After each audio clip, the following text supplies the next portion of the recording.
Bonjour tout le monde. Mardi soir dernier, c'était la séance régulière du conseil municipal.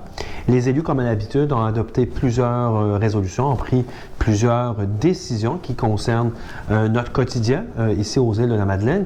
Mais il y a un projet de règlement auquel je veux attirer votre attention, le deuxième projet de règlement sur les résidences de tourisme.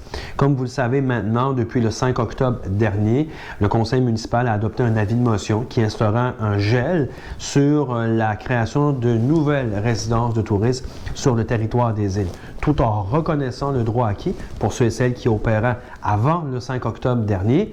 Donc, mais pour le futur, ce n'était plus autorisé. Tout ça, le temps d'arriver avec un projet de règlement. On a proposé une première version qui a été soumise à la consultation, donc via un sondage, donc c'est tout près de 1000 personnes qui ont répondu, 500 commentaires qui ont été formulés à la municipalité des îles.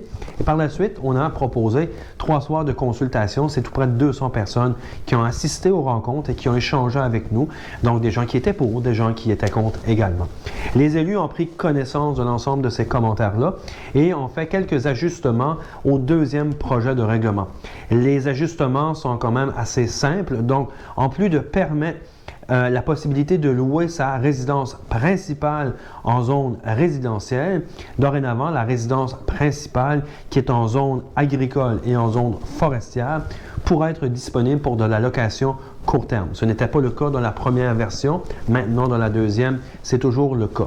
Je vous rappelle également que quelqu'un qui achète ou qui a une résidence secondaire et qui souhaite la convertir en résidence de tourisme peut dorénavant seulement le faire dans les zones autorisées, c'est-à-dire dans les zones de villégiature. Il y a quelques zones de villégiature d'ailleurs sur l'ensemble du territoire.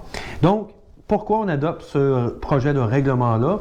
Tout simplement parce qu'il est nécessaire de réglementer cette pratique qui est en fait la conversion de résidence secondaire en résidence de tourisme ou en résidence de location courte durée.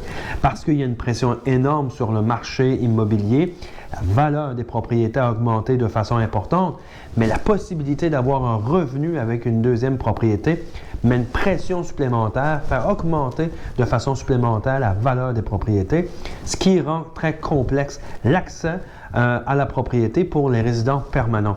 Même chose du côté du parc immobilier locatif. Donc, il est très complexe d'avoir accès à la location à l'année aux îles de la Madeleine. Donc, on veut favoriser la location annuelle plutôt que la location court terme. C'est pour ça qu'on a proposé un règlement comme ça. On met en quelque sorte un couvercle sur la marmite et on va suivre l'évolution de l'offre et la demande au cours des prochaines années. Et on pourra toujours augmenter le nombre de zones qui autoriseront la conversion de résidences secondaires en résidences de tourisme. On pourra toujours l'ajuster en fonction des besoins de la communauté et surtout en fonction des besoins de ceux et celles qui habitent ici à l'année, qui y travaillent et qui ont besoin de logement. Donc, c'est des décisions courageuses, c'est des propositions courageuses, mais qui visent l'intérêt collectif et non pas l'intérêt individuel et surtout qui vient nous garantir évidemment que les îles ne deviennent pas une destination de villégiature tout simplement, mais que pour la génération qui nous suit, qu'on pourra encore habiter le territoire des îles, qu'on pourra y vivre, y travailler et avoir accès à la propriété ou à un logement à l'année de façon beaucoup plus facile que ça peut l'être en ce moment.